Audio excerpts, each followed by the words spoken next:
በእርግጥም እንደሱ የሚሆን በምድር በሰማይ ከምድር በታች ሁሉ አይገኝም። ለዘላለም ለክብሩ ምስጋና ይሁን። እንግዲህ ዛሬም እውነትና ፍቅር በሚል ርዕስ ዮሐንስን መልእክት መማራችን እንቀጥላለን። ምዕራፍ 4 ላይ ቁጥር 5 እና 6ን አነብላችሁና አጭር ጸሎት አድርገን ወደ ዕለቱ ትምህርታችን እንሄዳለን። ምዕራፍ 4 አንደኛ ዮሐንስ ቁጥር 5 እና 6ን አነብላችኋለሁ።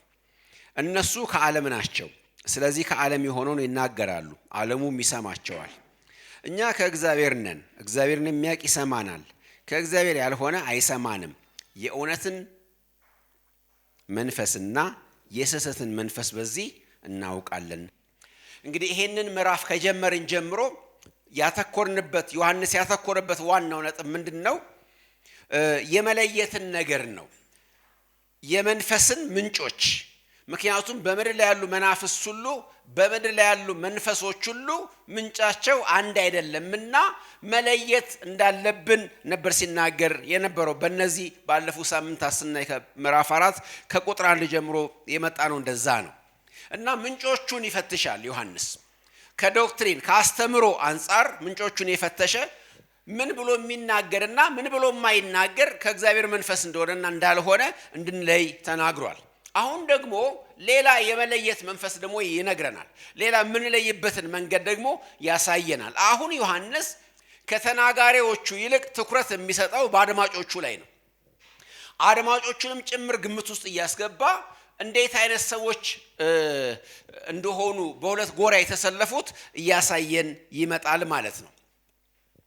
እንግዲህ ወገኖች አንድ ነገር ከሁሉ በላይ ማወቅ ያለብን አንድ ሰው የሚያደርገውም ሆነ የሚናገረው ነገር ሁሉ የተሰለፈበትን ቡድን ነው የሚወክለው።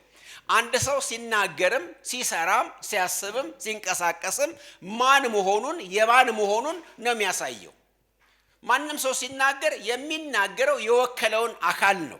ማንም ሰው የሚያደርገው ነገር ከበስተጀርባው ያለውን አካል ከበስተጀርባው የሚመራውን መንፈስ ነው የሚገልጠው። እና ማንም ሰው በራሱ ብቻውን አይደለም ያለው። ከበስተጀርባው ማን ነው አብሮት የቆመ፣ ማን ነው ያሰለፈው፣ ማን ነው ያሰማራው የሚባለው ነገር ወሳኝ ነገር ሆኖ ታገኙታላችሁ። እና ዮሐንስ የስህተት ትምህርት የሚያስተምሩትን መናፍቃን ከጉባኤው መካከል የወጡትንና መንጋውን እያመሱ ያሉትን ሰዎች እንደዚህ ብሎ ይናገራቸው። እነሱ ከዓለም ናቸው ይላል። ቡድናቸው፣ ምንጫቸው፣ መሰረታቸው እነሱ ከዓለም ናቸው ብሎ የማንነት ነገር ያስቀምጣል።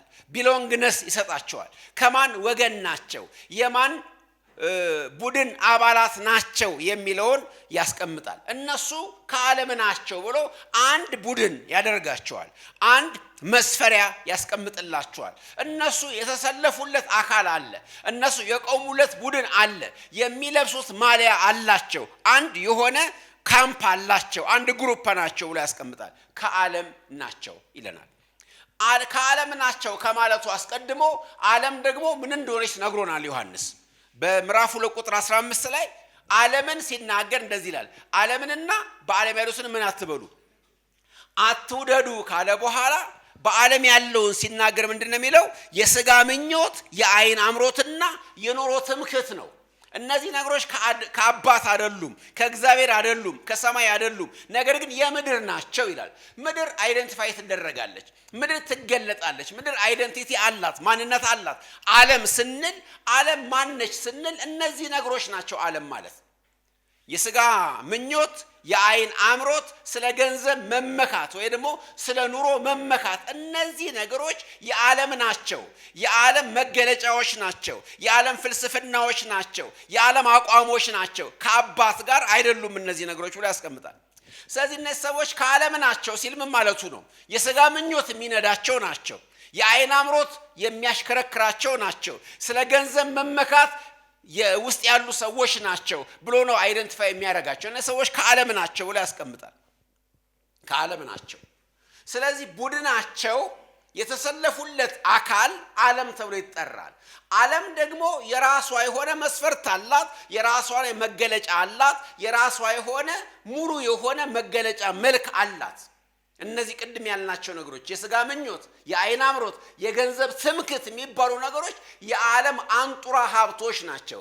ዓለማዊነት ሲገለጥ ከነዚህ ነገሮች ውጪ አይደለም የሚገለጠው። ዓለማዊነት ምንድን ነው? የሥጋ ምኞት ነው። ዓለማዊነት ምንድን ነው? የዓይን አምሮት ነው። ዓለማዊነት ምንድን ነው? በገንዘብ በኑሮ በሰበሰብነው ነገር መመካት ማለት ነው። እነዚህ ነገሮች ያሉትና በእነዚህ ነገሮች የሚንቀሳቀሱ ሁሉ ማንም ምን ይባላል? ከዓለም ነው ተብሎ ይታወቃል። ስለዚህ ከዓለም ስለሆኑ ዓለሙ ይሰማቸዋል ይለናል። እዚህ ጋር በደንብ ስሙኝ። ዓለም ለምን እንደሚሰማቸው የሚናገሩት ነገር ትክክለኛ ስለሆነ፣ የሚናገሩት ነገር የሚጠቅም ስለሆነ፣ የሚናገሩት ነገር የሚያሻግር ስለሆነ አይደለም የሚሰማቸው፣ የሱ ስለሆነ ነው የሚሰማቸው። ቢሎንግነስ ነው። አብሮ ተሰላፊነት ስላላቸው ነው። አንድ ቡድን ስለሆኑ ነው የሚሰማቸው። ምንም ይሁኑ ምን፣ ውሸታምም ይሁኑ፣ አጭበረባሪም ይሁኑ፣ ትምክህተኛም ይሁኑ፣ በምኞት የሰከሩም ይሁኑ፣ ነገር ግን የነሱ ናቸው፣ አንድ ቡድን ናቸው። ስለዚህ ይሰማማሉ ብሎ ይነግረናል። እነሱ ከዓለም ናቸው። ስለዚህ ዓለም ደግሞ የራሱ የሆነውን ይሰማል። ክርስቶስ ኢየሱስ እንዲህ ብሎ ተናግሯል በዮሐንስ ወንጌል ምዕራፍ 15 ቁጥር 19 ላይ ዓለም የራሱ የሆነውን ይወዳል ይለናል። ዓለም የራሱ የሆነውን ይወዳል፣ የኔ የሚለውን ይወዳል። ስለዚህ ምን ተናገረ ሳይሆን ማን ነው የተናገረው ነው ትልቁ ነገር በዓለም ላይ። በደንብ ስሙኝ። ምንድነው ኮንቴንቱ? ምንድነው ይዘቱ? አይደለም የሚጠናው ማን የተናገረው ነው። የኛው ከሆነ የኛው ወገን ከሆነ እንሰማዋለን። ይሄ የዓለም አቋም ነው። አንድ ፊልም ርዕስ አስታውሳለሁ፣ ድንገት ወደ ልቤ ይመጣ። ያንቺው ሌባ የሚል ፊልም አይታችኋል? ምንም ይሁን ሌባም ይሁን ግን የኔው ሌባ ይሁን። ዓለም እንደዛ ነው የምትለው። የኔ አጭበርባሪ ይሁን ብቻ የኔ ይሁን። ተሰላፊነቱ ማሊያ ያደረገው የሚወክለው እኔን ከሆነ እሰማዋለሁ። ማን ነው? ምንድነው? ከበስተጀርባው ማን የላከው ነው እንጂ የሚታየው ምንድነው የሚያቀርበው ነገር ተመርምሮ ተፈትሾ ለህይወት የሚጠቅም መሆኑ የሚያሻግር መሆኑ ታይቶ ሳይሆን ማን ነው ሰውየው ተብሎ ይጠናና ስለዚህ የኔው ነው ስለዚህ እሰማዋለሁ ይባላል። እና በዓለም ላይ በሚሊዮን የሚቆጠሩ ተናጋሪዎች ንግግራቸው በብዙ ሰዎች የሚሰማላቸው የሚጋራላቸው የሚደነቅላቸው ሰዎች ብትመለከቱ ምንም ስለተናገሩ አይደለም፣ የዓለም ስለሆኑ ነው ዓለም የሚያዳንቅላቸው። የዓለም ስለሆኑ ዓለም የራሱ የሆነውን ይወዳልና ያዳንቅላቸዋል። ተመልከቱ፣ አነቃቂ ተናጋሪዎች የሚባለው ለሰዓታት ዲስኩራቸው በሚሊዮኖች የሚቆጠር ገንዘብ የሚያፍሱ ተናጋሪዎች አሉ በዓለም። ለምንድነው ዓለም እንደዛ የሚከተላቸው? ለምንድነው የሚሰማቸው? ለምንድነው የሚያዳንቃቸው? የሱ ስለሆኑ። ዓለም ክርስቶስ እንደተናገረ መንግስት አንድ መንግስት የሚከፋፈል ከሆነ ይፈርሳል፣ ይወድቃል። ስለዚህ እርስ በርሱ ሊቃወም አይችልም። ዓለም የራሷን ልታሳድድ አትችልም። የራሷን አልሰማም ማለት አትችልም። የዓለም ከሆነ ሰልፉ ከዓለም ጋር ከሆነ ዓለም ተሰማዋለች። ምንም ተናገረ ምን ተሰማዋለች። ጉዳዩ ከማ ወገን ቆሟል ነው። የሚናገረው ሰው የቆመበት ቦታ ከዓለም ከሆነ ውክልናው የዓለም ከሆነ ምንም ቢናገር ተሰማዋለች ብሎ ነው ዓለም የሚነግረን። እና ይናገራሉ፣ እነሱ ከዓለም ስለሆኑ ይናገራሉ። እዚህ ጋር ክርስቶስ ከዓለም ማን ነው? ዮሐንስ ምን ይለናል? ከዓለም የሆነውን ይናገራሉ። እነሱ ከዓለም ናቸውና የሚናገሩትም ከዓለም የሆነውን ነው የሚናገሩት። በላይ አነጋገር ሜዲን ዓለም የሆነውን ነው የሚናገሩት። ዓለም ያመረተችውን ነው የሚናገሩት። ዓለም የፈለሰፈችውን ነው የሚናገሩት። ዓለም የደረሰችበትን ነው የሚናገሩት። ዓለም የምትወደውን ነው የሚናገሩት። ስለዚህ ይሰማቸዋል። ምንድነው ከዓለም የሆነው? በደንብ ተመልከቱ እስኪ። እነሱ ሶስት ነገር ነው ዮሐንስ የሚናገረው። አንደኛ እነሱ ከዓለም ናቸው ብሎ ሰልፋቸውን ይናገራል። ሁለተኛ ከዓለም የሆነውን ይናገራሉ ይለናል። ከዓለም ናቸው፣ ከዓለም የሆነውን ይናገራሉ። ከዛስ ዓለሙ ደግሞ ይሰማቸዋል ይለናል። እነዚህ ሶስት ነገሮች በደንብ ያዙ። ከዓለም ናቸው። ከዓለም ናቸው ስንል ቅድም ገለጥናቸው። የሥጋ ምኞት አላቸው ማለት ነው። የዓይን አምሮት አላቸው ማለት ነው። የኑሮ ትምክህት አላቸው ማለት ነው። የነሱ መገለጫ ያ ነው። ትምክህተኛ ናቸው፣ በምኞት የሰከሩ ናቸው እና በስጋቸው ደግሞ በጣም የወደቁ የረከሱ ናቸው። ይሄ እነሱ ናቸው። የሚናገሩት ሲባል የሚናገሩት ደግሞ ከዓለም የሆነው ነው የሚናገሩት። ከዓለም ያለው ምንድነው? በዓለም ያለው ምንድነው ብለን መጠየቅ አለብን። ከዓለም የሆነውን ይናገራሉ ከተባለ ከዓለም ምንድነው ያለው ነገር ብለን መጠየቅ መቻል አለብን። ጳውሎስ ለጢሞቴዎስ በጻፈለት ደብዳቤ ላይ ጢሞቴዎስን ከአንድ ነገር እንዲጠነቀቅና እንዲርቅ ይመክረዋል። አንደኛ ጢሞቴዎስ 6:20 ላይ ልጄ ጢሞቴዎስ ሆይ በውሸት ዕውቀት ከተባለ ለዚህ ዓለም ከሚመች ከንቱ መለፍለፍና መከራከር ራቅ ይለዋል። ዓለም ያላት ነገር ምንድነው? በውሸት ዕውቀት የተባለ ለዚህ ዓለም የሚመች ከንቱ መለፍለፍ አላት። ስለዚህ ምንድነው ያላት ነገር? እውነት አይደለም። በውሸት ግን ምን ተብሏል? እውነት ተብሏል፣ ዕውቀት ተብሏል። በውሸት ዕውቀት የተባለ ለዚህ ዓለም የሚመች ከንቱ ነገር አለ፣ እሱ ራቅ ይለዋል። ከሱ ጋር ትተባበር ይለዋል። ስለዚህ በዓለም ያለው ምንድነው? ውሸት ነው ያለው በዓለም ላይ። ዓለምን ዲፋይን የሚያረጋት ነገር ምንድነው? ውሸት ነው። ዓለም በውሸት የተሞላች ነች። ምክንያቱም እውነት የምትለው ዕውቀት የምትለው ነገር ገለባ ነው፣ ውሸት ነው። ዕውቀት ግን ይሉታል። ዕውቀት ያሉት ግን በውሸት ነው። ያለ ስሙ ስም ሰጥተውታል። ውሸታቸውን፣ ተረታቸውን፣ ምናባቸው የወለደውን ነገር ዕውቀት ብለውታል። ነገር ግን በውሸት ነው ዕውቀት የተባሉ ይላል። ስለዚህ በዓለም ውስጥ ያለው ነገር ምንድነው? ውሸት ነው። ሰይጣን የዚህ ዓለም ገዢ ተብሏል። ሰይጣን ደግሞ በምን ላይ እንደቆመ መጽሐፍ ቅዱስ ሲናገር በሐሰት ላይ የቆመ ነው። የሐሰት አባት ነው። ሐሰትን ሲናገር ከራሱ አውጥቶ ይናገራል የተባለለት ነው። ስለዚህ በዓለም ውስጥ ያለው ምንድነው ሲባል ውሸት ነው። እና በዓለም ውስጥ ያለ ሰው ሁሉ ያዳነቀ የሚሰማው ነገር ምንድነው? ውሸት ነው። አንድ ኮንቴንቱ በዓለም ውስጥ ያለ ከዓለም የሚወጣ ከዓለም የተቀዳ ከዓለም ምንጭ የሚወሰድ ነገር ምንድነው? ውሸት ነው። ውሸት ተብሎ ግን ውሸት ግን አይባልም። ሌላ ስም ተሰጥቶታል። ሌላ ልባስ ለብሷል። መልከ ጥፉን በስም ይደግፉ እንደተባለ ውሸት ሆኖ ሳለ በውሸት ግን ምን ተብሏል? ዕውቀት ተብሎ ተጠርቷል እና ይሰሙታል። እንደገና ደግሞ መጽሐፍ ቅዱስ ከንቱ መለፍለፍ ይለዋል። ቆላስይስ 2:8 ላይ የእግዚአብሔር ቃል ሲናገር ከከንቱ ፍልስፍና ይላል። በከንቱ ፍልስፍና ማንም አይማርካችሁ፣ በከንቱ መፈላሰፍ። ከንቱ ፍልስፍና ለመሰላችሁ ከንቱ የሚል ቃል የገባው እዚህ ቦታ ላይ ፍልስፍና ብዙ ሰዎች እንደሚመስላቸው አንዳንድ ክርስቲያኖችን ባለማወቅ እንደሚናገሩት ፍልስፍና ከንቱ ነገር አይደለም። ፍልስፍና ማለት ራሱ ፊሎሶፊ የግሪኩ ቃል የጥበብ ፍቅር ማለት ነው። ፍልስፍና በራሱ ክፉ አይደለም። ግን ያ ፍልስፍና በዓለም ያለ ፍልስፍና ምንድነው? ከንቱ ፍልስፍና። አንድ ተናጋሪ እንደዚህ ብሎ ይገልጠዋል። ፍልስፍናውን ፍልስምፍና ይለዋል። ፍልስምፍና ፍልስፍና ሳይሆን ፍልስምፍና የፈላ ስንፍና ችግኝ ማፈያ ጣቢያ አለ አይደል? ፍል ስንፍና ስንፍና ነው። ነገር ግን እሱም ፍልስፍና ብለውታል። ከንቱ ነው። ከንቱ ፍልስፍና ይለዋል። ምክንያቱም እውነተኛ የሆነው ፍልስፍና እውነተኛ የሆነው የጥበብ ፍቅር እንደውም ራእይ ማን ነው? ምሳሌ 9 ላይ ብትሄዱ ጥበብን ውደድ፣ ጥበብ አይነተኛ ነገር ነች ውደዳት ይላል። ምን ማለት መሰላችሁ? ፊሎሶፈሩን ማለት ነው።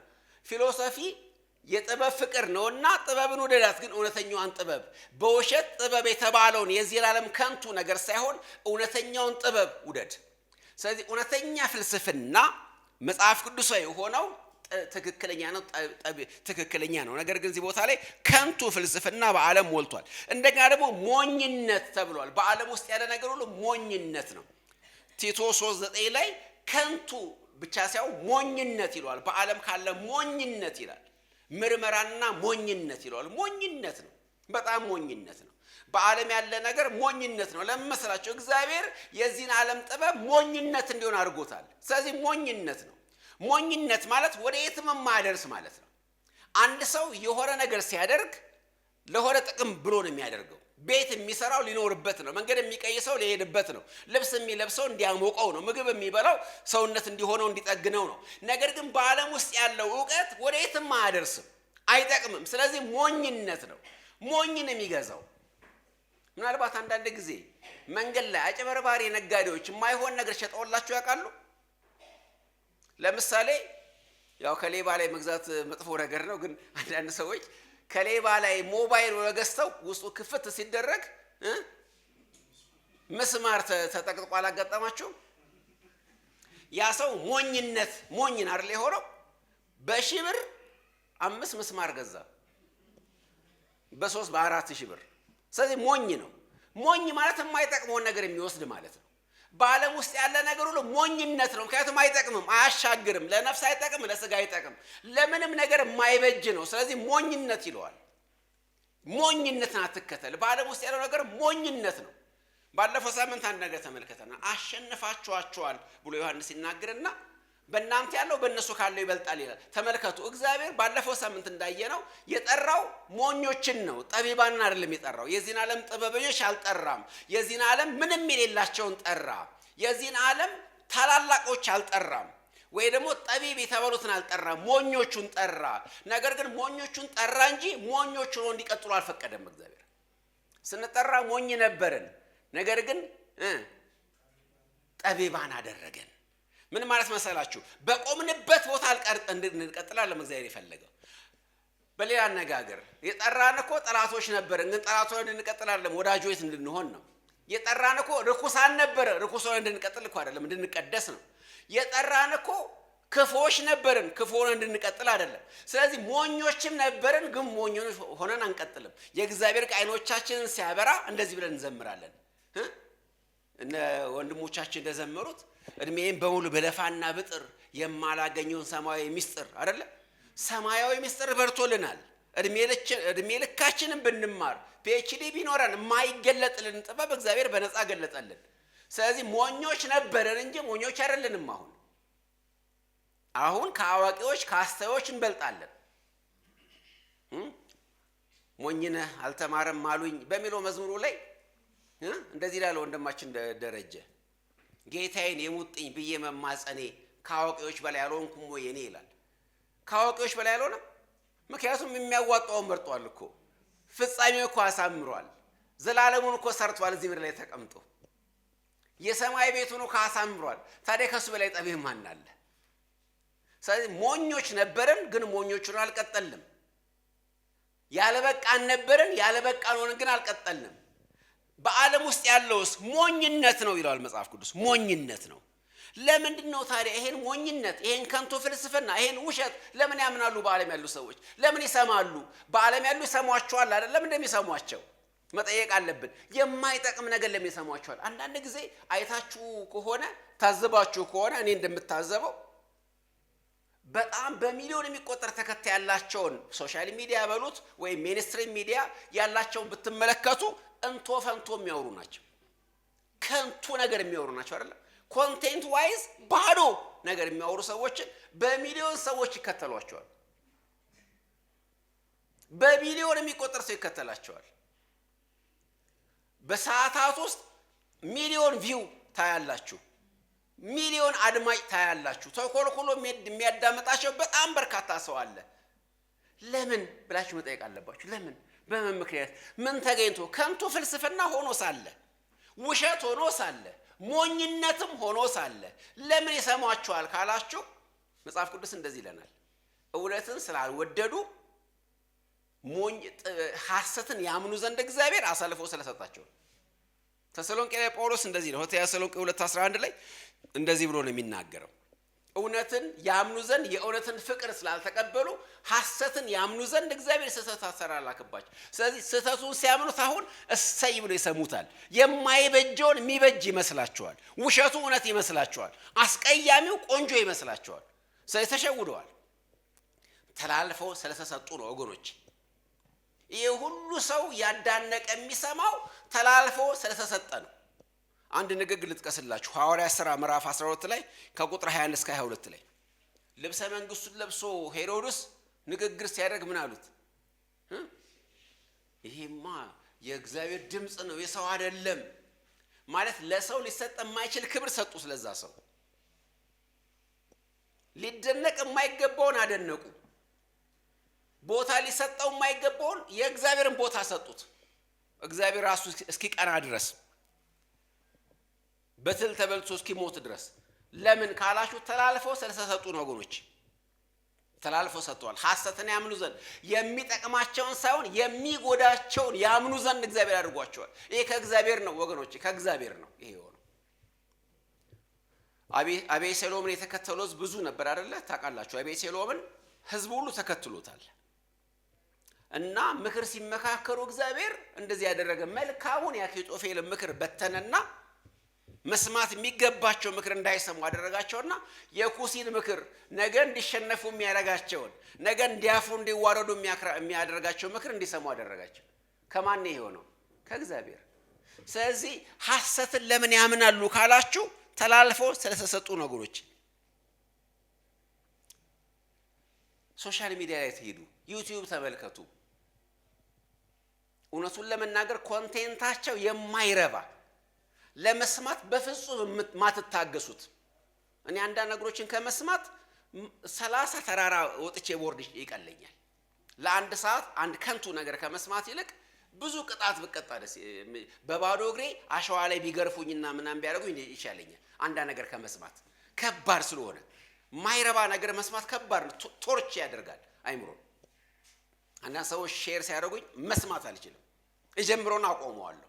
ምክንያቱም አይምሮ ማቆሽሽ ይችላል፣ ያበሳጫቸዋል ወገኖች።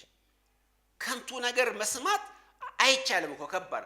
ለዚህ እኮ መታገስ እንኳን አትችሉም እኮ። እስከ መጨረሻው መስማት እኮ አትችሉም እኮ። አንዳንድ ጊዜ መድረክ ረግጣችሁ አትወጡ። ቸርች ውስጥ እኔ መድረክ ረግጬ ወጥቼ ያውቃለሁ፣ ማይረባ ነገር ፑልፒት ላይ ሲለፈለፍ። ምክንያቱም መታገስ አትችሉም። ውስጣችሁ እውነት መንፈስ ካለ አትችሉም። ጳውሎስ አቴና ከተማ ላይ ምንድን ነው የሆነው? አይደለም ተበሳጨ ያለ መንፈሱ። ምክንያቱም የሚመለከተው ጣዖት ነው፣ የሚመለከተው ርኩስ ነገር ነው። ስለዚህ ተበሳጨ፣ ቅዱስ የሆነ ቁጣ ሞላበት በውስጡ።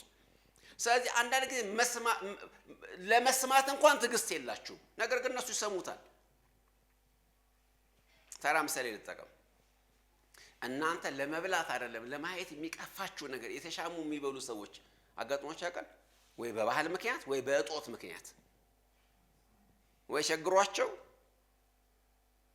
ሊሆን ይችላል።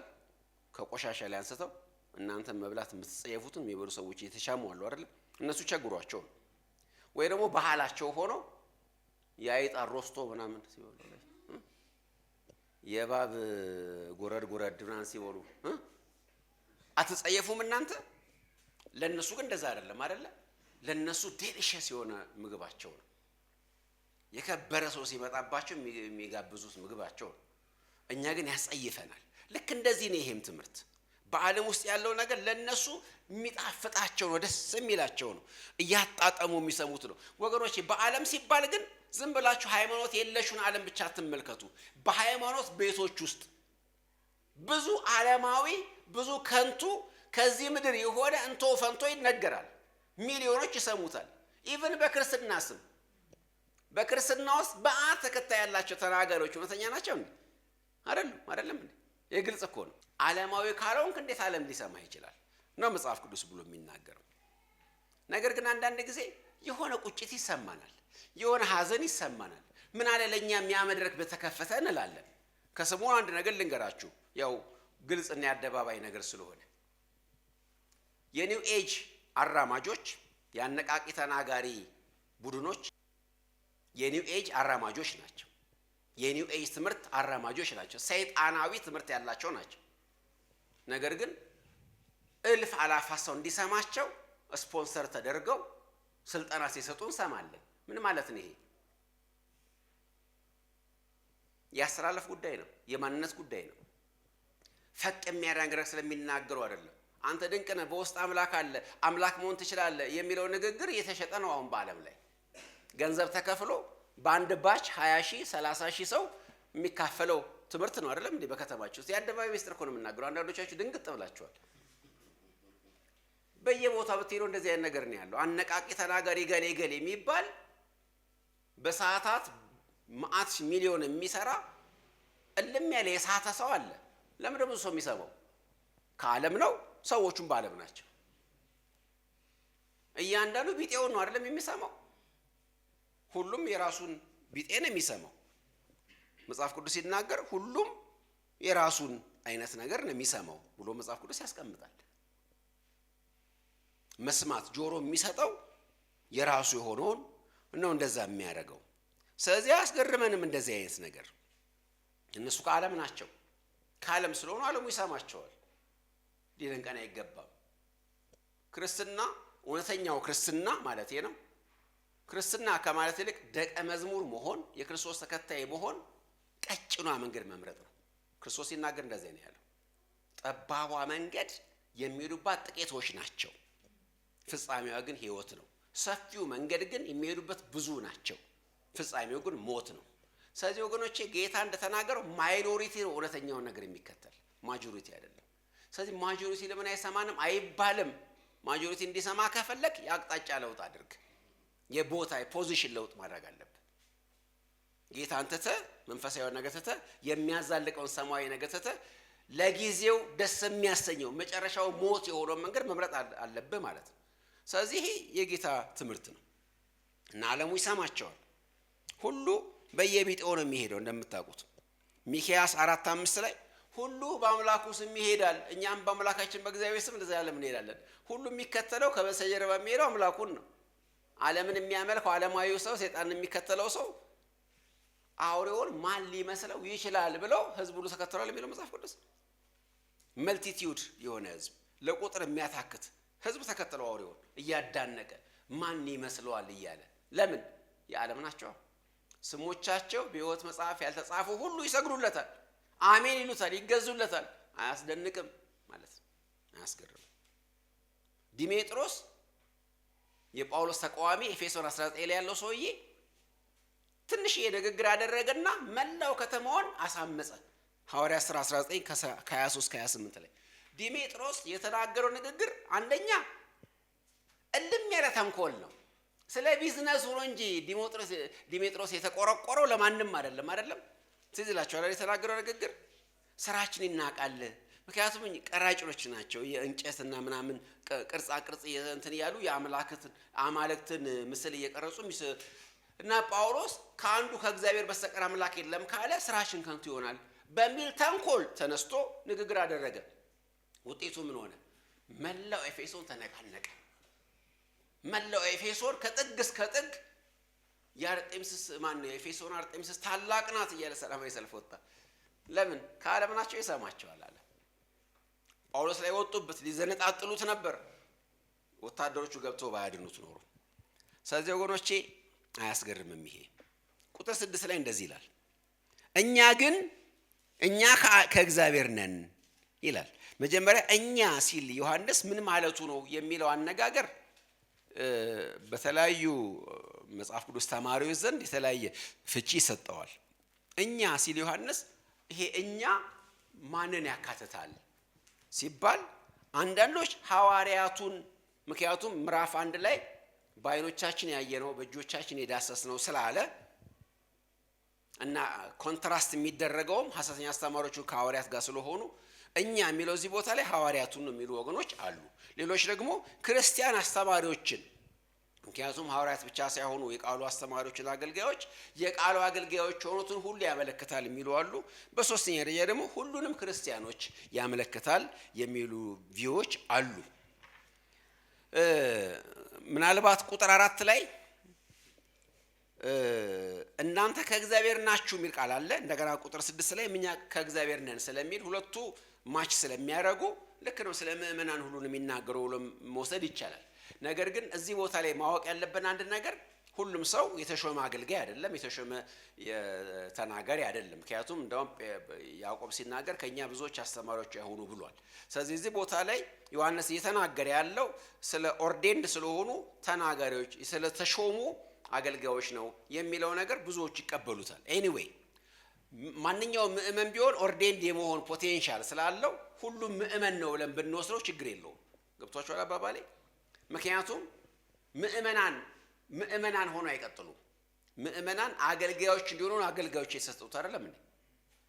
እግዚአብሔር መጋቢዎችን ለምን ሰጠ? ብዙ መጋቢ እንዲያፈሩ። ወንጌላዊ ለምን ሰጠ? ብዙ ወንጌላዊ እንዲያፈሩ።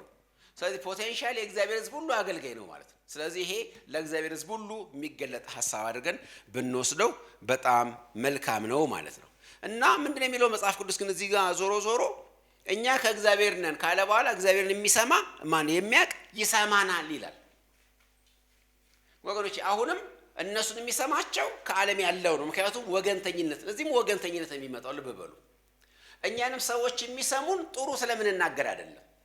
አንዳንድ ሰባኪዎች የሚጨነቁት መከራ የሚያዩት ሰው የሚሰማቸው ጥሩ ስለሚናገሩ የመናገር አተራንሳቸው ጥሩ ስለሆነ ይመስላቸዋል፣ ቀል ስለሚፈጥሩ። ዋዛ ስለሚያበዙ ድምጻቸው ጮክ ስላለ ወይ የሆነ አይነት ጀስቸር ስለሚያሳዩ ሰው የሚሰማቸው መስሏቸው ቁም ስቅላቸውን የሚያዩ ሰዎች አሉ። እንደሱ አይደለም። ሰው የሚሰማችሁ ከእግዚአብሔር ስለሆነ ነው።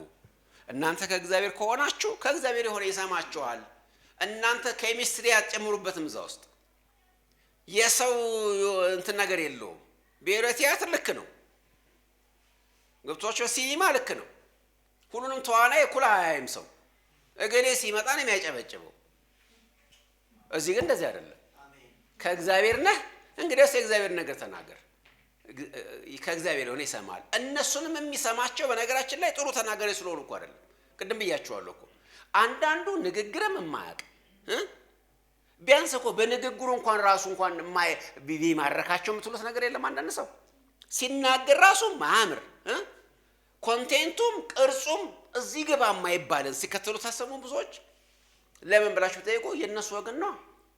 ቅድም ያንቺው ሌባ እንዳልነው የራሳቸው ዘባራቂ ነው። የኔው ዘባራቂ ከሆነ ወደዋለሁ። ልጅን ሲወዱ ከነ ንፍጡ ምናምን ይባላል። ልጄ ንፍጡ ያስጸየፈኛል እንዴ? የኔ ልጅ ነው። ስለዚህ ከነ ንፍጡ ሰማዋለሁ አይደል እንዴ? ቢሸናብኝም እሸከመዋለሁ። ለምን? ልጄ ነው። ዓለም እንደዛ ነች። የራሷ የሆነውን ምንም ቢሆን ተሰማዋለች። እያቃናች ተሰማዋለች። እያስተካከለች ተሰማዋለች። ሳትቀየሙ ተሰማዋለች። በተመሳሳይ መንገድ እግዚአብሔርም እንደዚሁ። ከእግዚአብሔር ከሆናችሁ የእግዚአብሔር ሰው ሲናገር ተሰማላችሁ። ከእግዚአብሔር የሆነ ሲናገር ተሰማላችሁ። ደስ የሚል አንድ ቃል አለ ቆርኔሌዎስ የተናገረው። እኛ ሁላችን በእግዚአብሔር ፊት ነን። አንተ እግዚአብሔር የተናገረን ለመስማት በዚህ ያለናል። በቃ ይሄ ነው። አንተ በእግዚአብሔር ፊት ከሆንክ ያለኸው የእግዚአብሔር ከሆንክ ከእግዚአብሔር የሚመጣው መልእክት በማንም በኩል ይምጣ ተሰማለህ ነው ቁም ነገሩ። ስለዚህ ሊያሽሞኖሙን አይገባውም፣ አይጠበቅበትም። እንደምንም ቀባባልኝ ያላለውም እግዚአብሔር ታማኝ ሁን፣ ለመልእክቴ ታማኝ ሁን። አትጨምርበት፣ አትቀንስበት። ልታስወውም መሞከር አትችልም። የእግዚአብሔር ቃል ሲጀመር ውብ ነው። አንተ እንዴት አድርገህ ቫልዩ አድ ታደርጋለህ? እንደ እግዚአብሔር ቃል ላይ የሆነ ነገር ጎድሎት አንተ ቀባብተህ ታሳምረዋል። ሜካፕ ይፈልጋል የእግዚአብሔር ቃል። ቁንጅና አንሶት መኳኳል ያስፈልገዋል። ሊፕስቲክ ያስፈልገዋል። ምን ያስፈልገዋል የእግዚአብሔር ቃል? ጥሬው ቃል አይበቃም እንዴ? አስደናቂ እኮ ነው የእግዚአብሔር ቃል። በእውነት አቅርበው እንጂ፣ በታማኝነት አቅርበው እንጂ፣ ከልብህ አቅርበው እንጂ የእግዚአብሔርን ሰው ሁሉ ይሰማሃል። ጥያቄው አንተ እንዴት ታቀርበዋለህ አይደለም። ምን ለብሰህ ታቀርበዋለህ አይደለም። ምን አዳራሽ ውስጥ ታቀርበዋለህ አይደለም። አንተ የእግዚአብሔር ነህ ወይ? የሚሰማው የእግዚአብሔር ከሆኑ ይሰማዋል። ይሄ ነው። እንደውም በዓለም አንድ አባባል አለ። ተመሳሳይ ላባ ያላቸው ወፎች አብረው ይበራሉ አይደለ? ተመሳሳይ ላባ ካላችሁ ትበራላችሁ አብራችሁ። አለበዛ ወራጅ ያለ ትላለህ፣ አይመለከተኝም ትላለህ። እዚህ ቦታ የኔ ቦታ አይደለም ብለህ ትወጣለህ። እና ከእግዚአብሔር ወሬ ይሰማናል። ይሄንን ዮሐንስ የወሰደው ከራሱ ከጌታችን ትምህርት ነው። ሁለት ቦታ ባነብላችሁ ደስ ይለኛል። ዮሐንስ ወንጌል 8:47 ላይ ጌታ እንደዚህ ብሎ ራሱ ጌታችን መድኃኒታችን ባለቤቱ ራሱ እንደዚህ ብሎ ተናግሯል። ዮሐንስ 8:47 ላይ እንደዚህ ያለ ዮሐንስ 8:47 ላይ ከእግዚአብሔር የሆነ የእግዚአብሔርን ቃል ይሰማል። ልብ በሉ እስኪ። ከእግዚአብሔር የሆነ የማንን ቃል ይሰማል? የእግዚአብሔርን ቃል ይሰማል። በቃ አንተኑ ፎርሙላው በጣም ቀላል ነው አይደለም? ከእግዚአብሔር ከሆንክ የእግዚአብሔርን ቃል ትሰማለህ። እንደገና እዚሁ ዮሐንስ ወንጌል ላይ ምዕራፍ 18 ቁጥር 37 ላይ ደግሞ እንሂድ። 18:37 ላይ ለጲላጦስ ሲናገር ጌታ እንደዚህ ያለ። ጲላጦስም እንግዲህ ንጉሥ ነህን አለው። ኢየሱስም መልሶ እኔ ንጉሥ እንደሆንኩ አንተ ትላለህ። እኔ ለእውነት ለመሰከር ስለዚህ ተወልጃለሁ፣ ስለዚህ ወደ ዓለም መጥቻለሁ። ከእውነት የሆነ ሁሉ ድምፄን ይሰማል አለው። ከእውነት ከሆንክ ትሰማለህ። ማስተላለፍህ ነው እንድሰማ የሚያደርግህ ነው ጌታ የተናገረው። ይሄንን ነው ዮሐንስ የሚያጎላው እዚህ ቦታ ላይ። ከእግዚአብሔር የሆነ ይሰማናል። ክርስቶስ ኢየሱስ ምን ብሎ ተናግሯል? በጎቼ ድምፄን ይሰማሉ። ዮሐንስ 10 እና በጎቼ ድምፄን ይሰማሉ አለ። ቁጥር 16 ላይ በጎቼ ድምፄን ይሰማሉ። የጌታ ድምፅ ለበጎቹ ነው። በተቃራኒው ደግሞ ከእግዚአብሔር ያልሆነ ደግሞ አይሰማንም ይላል ዮሐንስ። ከእግዚአብሔር ያልሆነ ግን አይሰማንም። ከእግዚአብሔር ካልሆነ ሊሰማን አይችልም። ምንም ብናሽሞነሙ ነው ሊሰማን አይችልም። ወገኖች እዚህ ጋር አንድ ነገር በደንብ በጣም ማወቅ ያለብን መታረም ያለበት ነገር ስላለ ማለት ነው። የእግዚአብሔር ቃል ዓለም እንዲሰማን እንዴት ብናረገው ነው ጥሩ? በድራማ መልክ እናቅርበው? ፑልፒቱን ለውጠ ነው መድረክ አዳራሽ አድርገ ነው? በቲያትር እኮ ብናቀርበው እኮ ብዙ አድማጭ እናገኛለን የሚሉ ወገኖች እንዳሉ ታውቃላችሁ አይደል? ጭውውት ብናደርገው ዝም ብሎ ደረቅ ስብከት ስለሚሰለች ምን አለ በፊልም ብናደርገው? ኤ.ደብሊው ቶዘር የተባለ ሰው በጣም የሚቃወመው አንድ ሙቭመንት ነበረ። ሙቪ ሲነሳ ሙቪ ጥሩ መንገድ ነው የእግዚአብሔርን ቃል ለማቅረብ ተብሎ ብዙ ሰዎች የተከተሉት እና ድራማ እየተሰራ የእግዚአብሔርን ቃል በድራማ እናስተምር። ክርስቶስ ኢየሱስ ይኸውላችሁ ፕሪስክራይብ የተደረገልን መንገድ ስብከት ነው። ቃሉን ስበክ ተውን ቃሉን ተብሏል እንዴ? ቃሉን ስበክ ነው የተባለው። በስብከት ሞኝነት የሚያምኑትን ለማዳን የእግዚአብሔር ኢንስትሩመንቱ ቱሉ የእግዚአብሔር ስብከት ነው። ቢዋጥልን ባይዋጥልን መንገዱ እሱ ነው። እንዴት እናደርገው? በተቻለ መጠን ሳቢ፣ በተቻለ መጠን ሰው የሚወደው ቀልብ የሚገዛ እንዴት እናድርገው? ይሆን አልባሳት ለብሼ እኔ የመላእክት ክንፍ አድርጌ ምናምን ከሰማይ እንደመጣው አድርጌ ምናምን የሰራዊት ማንብል ብዬ ብናገር ይሻላል? አንዳንድ ሰዎች ቁም ስቅል የሚያወጡ እኮ ባልሆነ ነገር ስለሆነ እኮ ነው እንደዛ ምላችሁ። እንዴት ላድርገው? ቫልዩ እንዴት ልጨምርበት? እንዴት ቅመም ልጨምርበት ይባላል። የማይጣፍጥ አሸር ባሸር የሆነ ወጥን እንደዛ ማድረግ ይቻላል። እንዲጣፍጥ ለማድረግ ምን ላድርገው? ቅቤ ባናቱ ልጨምር? ቃሪያ ምናምን አብሬ ላቅርብለት? ማቢያ የሆነ ነገር ከጎኑ ላድርግ ይባላል። ምክንያቱም ባለሙያ የሰራው ወጥ አይደለም። ይሄ ግን የእግዚአብሔር ቃል ነው። ምንም አንጨምርለትም። እንዳለ ሲቀርብ አንጀት ያርሳል፣ ደስ ይላል፣ ውስጥ ይሰረስራል፣ ይገባል፣ እፎይ ያስበላል። ከእግዚአብሔር ካልሆነ ውስጥ በፈለገ መንገድ ብንናገር አይሰሙንም። ራሱ መድኃኒቱ ክርስቶስ ወርዶ ተናግሮ ያልሰሙ ሰዎች እንዴት እኛን ሊሰሙን ይችላሉ? ከዓለም ያልሆኑ ሰዎች ሊሰሙን በፍጹም አይችሉም። ክርስቶስ እንደዚህ አለ፣ ያልሰሙትን ሰዎች እናንተም ማሰቡኝ ከበጎቼ ስላልሆናችሁ። ዮሐንስ 10:26 ላይ በጎቼ ድምፄን ይሰማሉ ያለ ጌታ፣ ፍየሎች ግን አይሰሙም። እንዴት ይሰማል?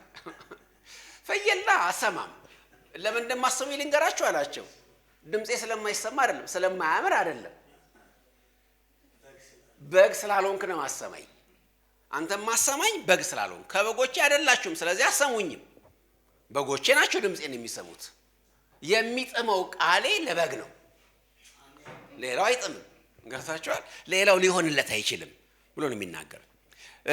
እዚሁ ዮሐንስ በመልእክቱ 3ኛ ዮሐንስ ላይ ዲዮጥራጢስ አይሰማንም ብሏል አይደለ? 3ኛ ዮሐንስ ቁጥር 9 ላይ የቸርች መሪ እኮ ተብሏል እዛ ቦታ፣ ግን አይሰማም። ምክንያቱም በግ አይደለም እሱ። በግ ያልሆነ የእግዚአብሔር ቃል ሊሰማ አይችልም። ሾልኮ የገባ የበግ ለምድ የለበሰው ሰው ካለ ሊሰማ አይችልም። ለሱ አለመስማት ብቻም አይደለም፣ አለርጂ ሁሉ አለበት። አንዳንድ ነገሮች ታውቃላችኋል፣ አልወደውም ማለት አንድ ጉዳይ ነው። አለርጂ ያስነሳብኛል ማለት ደግሞ ሌላ ጉዳይ ነው አይደለም? ለምሳሌ ይሄ የአንገት ሀብል ወይም ይሄ አርቲፊሻል የሆነ ነገር ሲያደርጉ ዳይመንድ ቢሆን ጥሩ ነበር፣ ንጹህ ወርቅ ቢሆን ጥሩ ነበር፣ ግን ችግር የለውም ብሎ ሊያደርጉት ይችላሉ ሰዎች ሳይወዱት። ነገር ግን አለርጂ ሆኖ ቆዳቸው ደግሞ የሚያሳክካቸው ቁስል የሚያወጣባቸው ሰዎች ደግሞ አሉ አይደለም? የእግዚአብሔር ቃል አይሰሙትም ብቻም አይደለም አለርጂያቸውም ጭምር ነው። ይሄን ጥሩ ስዕላዊ መንገድ የምታገኙት እስጢፋኖስ ሲናገር ሐዋርያ ሥራ 7:57 ላይ ጆሮአቸውን ይዘው በታላቅ ድምጽ እየጮሁ ጆሮአቸውን ያዙ። ጆሮአቸውን ሳይዙ እኮ ቢጮሁ እንኳን አይሰሙም አይደለም? አንድ ሰው እናንተ አሁን እየተናገርኩ በጣም ብጮሁ ትሰማላችሁ ይሄን ድምጽ? ሁለት ነገር ነው ያደረጉት። ጆሮአቸውን መያዝ ራሱ እንዳይሰሙ ያደርጋቸዋል። በዛ ላይ የጮሁ ጆሮአቸውን ያዙ። ምን ያህል ነው በቃ የታከታቸው መስማት ያልቻሉት? ጆሮአቸውን በሁለት እጃቸው ይዘው ያሉ ማለት ነው። እንደዚህ ነው ለዓለም የእግዚአብሔር ድምጽ። ያ በጣም ጥሩ ስዕል ነው። ለዓለማውያን ይሄ ነው፣ ይሄን ያህል ነው፣ ደስ አያሰኛቸው። ይሄ ግን በዚህ ዘመን ብቻ አይደለም፣ ከጥንትም ጀምሮ እንደዛው ነው። ነቢያት የተቸገሩበት ትልቁ ነገር ይሄ ነው።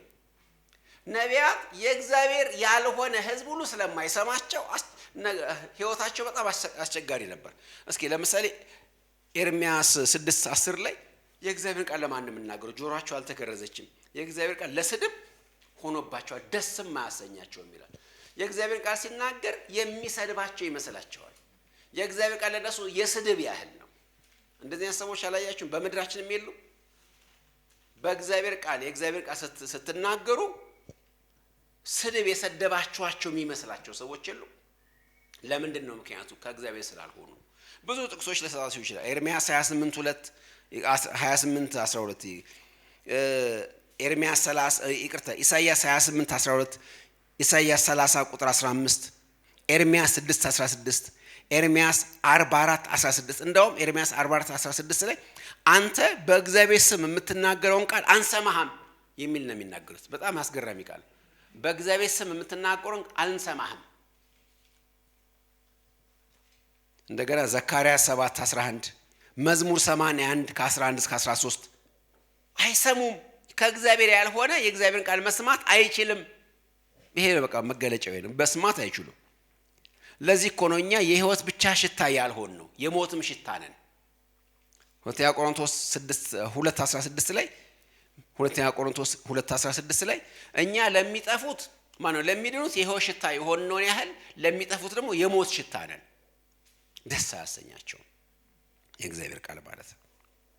ሰዎች መርጠው ነው የሚሰሙት። ይሄን ታውቃላችሁ። መርጦ ሰሚ ናቸው ሰዎች። ለዚህ ነው ህይወት የሚገኝበትን ትምህርት የማይታገሱበት ዘመን ይመጣል። ባይ ዘ ዌይ እዚህ ጋር ቆም ልበልና ልናገር። ጢሞቴዎስ ላይ ጳውሎስ የሚናገረው በውጭ ስላሉ ሰዎች አይደለም። ማለት ሌላ እምነት መስርተው ቡዲስት ነን ሂንዱዎች ነን ስላሉ ሰዎች አይደለም። በጌታ ነን በክርስቶስ ነን ብለው ታፔላቸው በውጪ መስቀል አርማ ኖሮበት ቸርች ውስጥ ያሉ ሰዎችን የሚናገረው። ነገር ግን የእውነትን ቃል የማይታገሱበት ዘመን ይመጣል። ጆሮቻቸውን የሚያሳክክ በልበል የሚያሰኝ ነገር መናገር ስለሚፈልጉ ለራሳቸው አስተማሪ ያከማቻሉ። ሁለተኛ ጢሞቴዎስ 4:3 ላይ እንደዛ ነው የሚለው። ለራሳቸው አስተማሪ ያከማቻሉ። ለምን? መስማት ጆሮቻችን መርጦ ሰሚዎች ናቸው። ታስታውሳላችሁ ክርስቶስ ኢየሱስ ሲናገር በዮሐንስ 6:60 ላይ ይህ የሚያስጨንቅ ንግግር ነው ማን ሊሰማው ይችላል አለው አይደለም? የሚያስጨንቅ ንግግር ነው ማን ሊሰማው ይችላል? ተናጋሪው ማን ነው? ክርስቶስ። ስጋዬን ያልበላ ደሜን ያልጠጣ የዘላለም ሕይወት የለውም ብሎ ሲናገር የሚያስጨንቅ ንግግር ነው ማን ሊሰማው ይችላል? በኋላ ተተውት ሄዱ። ወገኖች ጆሮቻችን የሚያስጨንቅ የሚለውን ይጎዳኛል የሚለውን ነገር አይሰሙም። የብዙ ሰዎች መርጦ ሰሚዎች ናቸው። አንድ ድራማ ድንገት ትዝ አለኝ። ድሮ ያየሁት ኮሜዲ ነገር ነው። ሰው መርጦ እንደሚሰማ ለማሳየት ጥሩ ምሳሌ ይሆናል ብዬ አስባለሁ። በድሮ ዘመን ታውቃላችሁ መቼም ይሄ ኦፕሬተር በመካከል ገብታ ታገናኘች አይደል? አንዱን ሰው ከሌላ ቦታ ከዚህ ሀገር ምናምን የሆነ ስልክ ምትወላል ይባልና ኦፕሬተር በመካከል ጣልቃ ገብታ ንግግር አለ እንደ ሞባይል ስልክ ሳይመጣ ፊት ማለት ነው። እና ሰውየው ከተማ ውስጥ የተቀመጠ ነው። ዘመዱ ደግሞ ገጠር ያለ ነው። እና ገጠር ያለ ዘመዱ ከተማ ላለ ሀብታም ዘመዱ ይደውላል እና ብዙ ነገር ያወራሉ። ከብቱ እንዴት ነው፣ ሰው፣ ጎረቤቱ፣ ድመቱ ምናምን ሁሉ ተባባሉ። በደም ሲያወሩ ቆዩና ገጠር ያለው የቸገረው ዘመድ ወደ ገደሉ ሊገባ ፈለገ። ወደ ዋናው ወደ ደወለበት የቸገረው ነገር ምንድን ነበር? ገንዘብ ነበር። እንግዲህ አሁን እርሻዬን አረም እንትን ብሎብኛል፣ በረዶ ምናምን መጥቶብኛል፣ የሆነ ገንዘብ ቸግሮኝ ነው እንድትልክልኝ ሲል ምን እስካሁን ሲሰማ ነበርኩ። ምን ቸግሮኛል ገንዘብ ምን እንዲፈልግ ገንዘብ ምን ይላል። በመካከል ግራ ገብቷት ኦፕሬተሯ ገንዘብ ላክልኝ እኮ ነው የሚለው። ከሰማሽ አንቺ ሳሰጪው ከሰማሽ አንቺ አሰጪው ማለት መስማት አልፈለገም እንጂ አልሰማም አይደለም። እቺን ነገር መስማት አይፈልግም። መርጦ ሰሚ ነው ማለት ነው ጆሮ። አንዳንዶች እንደዚህ ናቸው። ቅድም ያልኳችሁ አነቃቂ ተናገር የተብዮቹ ድንቅ ነህ አንተ ሲባል አሜን ይላል አይደል? ኃጢአተኛ ነህ ሲባልስ አይሰማም። ንስሐ ገባ የጠፋነ ኖ የተቆጣችሁት ይመስለዋል። በወጪውም ታውቃላችሁ መቼም እንደዚህ ብሎ መስበክ ከመድረክ ያስወርዳል። ራሱ ቸርቾቹ እንደ በቫካንሲ ነው ሰባኪ የሚቀጥሩትና ህዝብ ደስ የማይለው ነገር እንዳትናገር ይሉታል። ኃጢአት ምናምን እንዴ አታስጨንቅ ሰው ደስ የሚለው ነገር እግዚአብሔር ፍቅር ነው ይቀበላቸዋል ምናምን ብለህ ተናገር። የሆነ የሚያስጨንቅ ሰውን አትናገር ተብሎ ነው እንትኑ የጆብ ዲስክሪፕሽኑ ላይ የሚናገረው። ምክንያቱም መስማት አይፈልግም ሰው ስለሚባል እና መርጦ ነው የሚሰማው። ድንቅ ነህ በጎ ነህ። አሁንም እኮ እንደዚህ እኮ ነው ታውቃላችሁ አይደል? ትንቢቶች ምንድን ናቸው? የሚመጡ መገለጥ የሚባሉ ዘሶኮል መገለጥ ተሻገራለች ነው አይደለም? ተጠረምሳለች ነው አይደለም? በነፍስ ሰይፍ ያልፋል የሚባል ትምክት ለማርያም እኮ የመጣላት ትንቢት ምንድን ነው? በነፍስሽ ሰይፍ ያልፋል፣ ትጨነቂያለሽ፣ መከራ ሀዘን ይደርስብሻል። እንደዚህ አይነት ስብክ ማን ነው ትንቢት መተውለት የሚያክሰው ለከኛ መካከል ቪዛስ ዓለም መዞርስ ማአት ነው አይደለም? ለምን መሰላችሁ? ሰው የሚፈልገውን የሚሰጡት አድማጭ የሚያገኙት በዛ መንገድ ነው። ነገር ግን ከእግዚአብሔር ከሆናችሁ ወገኖቼ የእግዚአብሔር ቃል የቱንም ነገር ይሁን ደስ እያላችሁ ትሰማላችሁ። ግን ቸርች ውስጥ እኔ ትልቁ አሁን ኮንሰርናችን በውጭ ስላለው አይደለም ወገኖቼ፣ ቸርች ውስጥ ስላለው የእግዚአብሔር ስላልሆነ ህዝብ የሚያስጨንቀው እሱ እኮ ነው። ከባዱ እኮ እሱ ነው።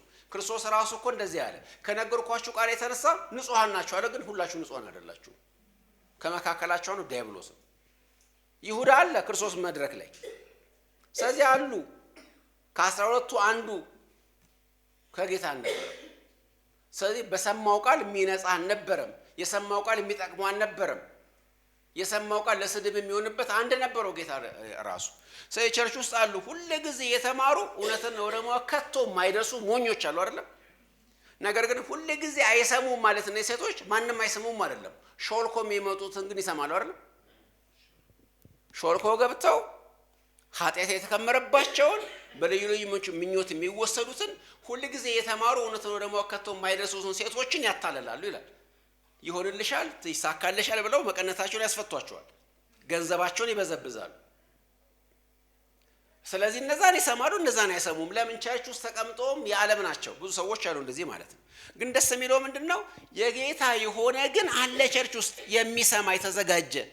እኔ በጣም የምወደውን ቃል ልንገራችሁ። ኢዮኤል 2:32 ላይ ምንድነው የሚለው? የእውነት መልእክት የእውነት የምስራች እግዚአብሔር ያስቀምጧል ይልና የምስራች የሚሰበክላቸውም ይኖራሉ ይላል።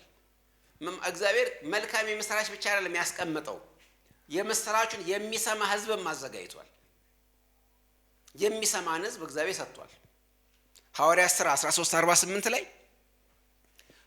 እነ ጳውሎስ ለአይሁድ ሲናገሩ አይሁዶች አልሰሟቸውም። እናንተ ካልሰማችሁ የዘላለም ሕይወት እንዳይኖራችሁ በራሳችሁ ከፈረዳችሁ ወደ አሕዛብ ዞር እንላለን አሉና ወደ አሕዛብ ሲናገሩ ለዘላለም የተዘጋጁ ሁሉ ምን አሉ? አመኑ ይላል አይደል? በጎች ለፍየሎች መተው ሲናገሩ ፍየሎቹ አልሰሙ፣ ወደ በጎቹ ዞር ሲሉ በጎቹ ሰሟቸው። ስለዚህ እግዚአብሔር የሚሰማ አለ ማለት ነው። ጳውሎስም አንድ ቦታ ሐዋርያት ሥራ 18 ላይ ከ9 እስከ 10 ቆሮንቶስ ላይ መከራ በዝቶበት ስደት በዝቶበት ሊወጣ ሲል እንዳትወጣ አለው አይደል? እዚህ ከተማ ብዙ ህዝብ አለኝ፣ ቃል ተናገር፣ ዝም አትበል አለው። ከዛ በኋላ 2 ዓመት ተቀመጠ። ከዛ በኋላ ጳውሎስ ቆሮንቶስ ውስጥ የጌታ የነበሩትን ሁሉ በጎቹን ሁሉ የጠፉትን በጎች ሁሉ ወደ ጎተራ አመጣቸው። ስለዚህ ምን ማለት ነው? የሚሰሙ አሉ ማለት ነው። የሚሰማ የለም ብለን አንቀመጥም። አንዳንድ ሰዎች እንደዚያ ፍራስትሬሽን አላቸው። ማን ይሰማል ብለህ ነው? ኖ የሚሰሙ አሉ። ከእግዚአብሔር የሆነ ድምጻችን ይሰማል። የተዘጋጁ ይሰማሉ። እግዚአብሔር ያዘጋጃቸው አሉ። ቅሬታዎች አሉት በየዘመናቱ እግዚአብሔር። ስለዚህ እኮ ነው ጳውሎስ እንደውም በጣም ወደው አንድ አባባል አለው። ምናልባት አንዳንዶችን አድን እንደሆነ አገልግሎቴን አከብራለሁ ይላል አይደል? ጀማ መካከል ቆሞ ምናልባት አንድ ሰው ከሰማኝ ይላል። ሊዲያ ትመጣለች አይደል? ስንት ሴቶች ነበሩ የሚሰሙት? ብዙ። ሊዲያ ልቧን ጌታ ከፈተላት። ስለዚህ የሚሰሙ አሉ ወገኖች፣ ከእግዚአብሔር የሆኑ ይሰማሉ። ሳንታክት ለሁሉም የእግዚአብሔር ቃል የምናገረው ለዚህ ነው። አይሰሙም እባክህ ብለን አንቀመጥም። በቃ በዚህ ዘመን ማን ይሰማሃል ብሎ የሚቀመጥ ቤቱ የተኛ ማአት አገልጋይ አለ። ፍራስትሬትድ ሆኖ ተስፋ ቆርጦ ኖ አትታለል። ከእግዚአብሔር የሆኑ አሉ። እግዚአብሔር ያዘጋጃቸው አሉ፣ የደበቃቸው አሉ፣ የከለላቸው አሉ። ይሰሙሃል። እነሱ ተናገር። ነገር ግን መጨረሻ ላይ አንድ ነገር ተናግሬ በቋጭ ደስ ይለኛል። ከመዝጋታችን በፊት ባላንስ መስራት ስላለብኝ እዚህ ክፍል ላይ ይሄውም ከአጉል ፍረጃ ነፃ እንድንሆን ለማድረግ ሁለት ነገሮች ልናገር። አንደኛ እኛ ራሳችን በትክክለኛ ቁመና የእውቀትም የህይወትም ቁመና ላይ ሳንገኝ ሰው አልሰማንም ብለን ሰው መክሰስ የለብንም። ምክንያቱም በእናንተ ሰበብ የእግዚአብሔር ስም ይሰደባል ተብሎ ተጽፏል። እንዳውም ጢሞቴዎስና ቲቶ ላይ ጳውሎስ ሁለት የሚጠቀምባቸው ቃሎች አሉ። የእግዚአብሔር ቃልና ትምህርቱ እንዳይሰደብ ይላል አይደለም? የእግዚአብሔር ቃልና ትምህርቱ በቃሉ ምክንያት ሳይሆን በአቅራቢዎቹ ምክንያት ሊሰደብ ስለሚችል በሁለት ነገር እንዘጋጅ። አንደኛ በእውቀት፣ ሁለተኛ በህይወት።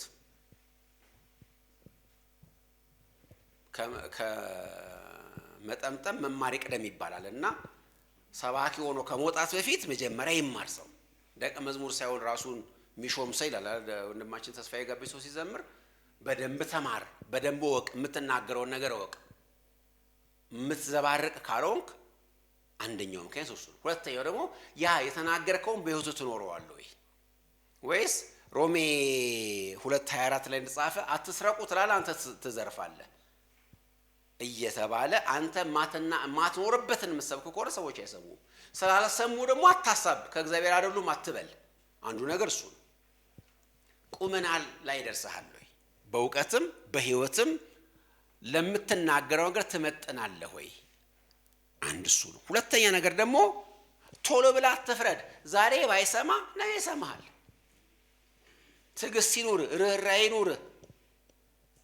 ምን ማለት መሰላችሁ? አንዳንድ ጊዜ ለሰው የእውነትን ቃል አቅርበን ገፍቶት እኛንም አሳዶን ጆሮንም ይዞ ጮሆም መጨረሻ ላይ ግን ሊመለስ ይችላል። ስለዚህ አንድ የጳውሎስን ጸሎት ብንወስድ ጥሩ ነው ብዬ አስባለሁ። ጳውሎስ ለተሰሎንቄ ሰዎች እንደዚህ ይላቸው። ተሰሎንቄ 3:1 ላይ ምንድነው የሚላቸው? እንግዲህ ተሰሎንቄዎችን ተመልከቱ፣ ምን ብሎ አመስግኗቸዋል አስቀድሞ።